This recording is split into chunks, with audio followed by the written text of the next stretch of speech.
लिंगणूर तालुका मिरज येथील सेवा आश्रम विद्यालय व कनिष्ठ महाविद्यालयामध्ये सर्व विद्यार्थी विद्यार्थिनी यांच्याकडून खाद्य यात्रा महोत्सवाचं मोठ्या उत्साहाने आयोजन। मिरज तालुक्यातील लिंगणूर येथे सेवा आश्रम विद्यालय व कनिष्ठ महाविद्यालय येथे शुक्रवार दिनांक 3 डिसेंबर 2025 रोजी विद्यालयामध्ये सर्व विद्यार्थी यांच्या वतीने खाद्य यात्रा महोत्सवाचं आयोजन करण्यात आलं होतं।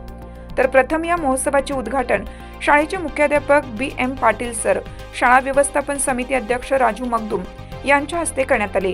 तर शाळेमध्ये सांस्कृतिक कार्यक्रमाबरोबर खाद्य विक्री यात्रा महोत्सवही यावेळी सर्व विद्यार्थी यांनी मोठ्या आनंदाने साजरा केला।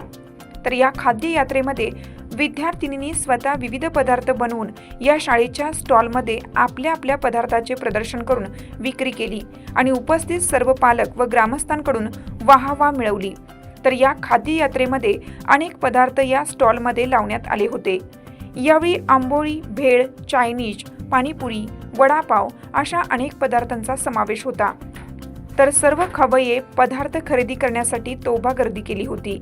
तर या सर्व कलागुणांचे सर्व पालकांनी कौतुक केलं। या खाद्य यात्रेच्या ठिकाणी सेल्फी स्टँड शाळेतर्फे उभा करण्यात आला होता। तर या ठिकाणी विद्यार्थी व पालक यांनी सेल्फी पॉइंट येथे स्वतःची सेल्फी घेऊन आनंद व्यक्त केला। या महोत्सवामध्ये पालक आणि ग्रामस्थ मोठ्या संख्येने उपस्थित होते। हिरकणी न्यूज करिता सहसंपादक दिलीप बनसोडे, लिंगणूर। चालू घडामोडींचे अपडेट्स जाणून घेण्यासाठी आपल्या हिरकणी न्यूज चॅनलला सबस्क्राईब जरूर करा, लाईक करा, कमेंट करा आणि शेअर करा। बेल आयकॉनवर प्रेस करा आणि नोटिफिकेशन्स मिळवा।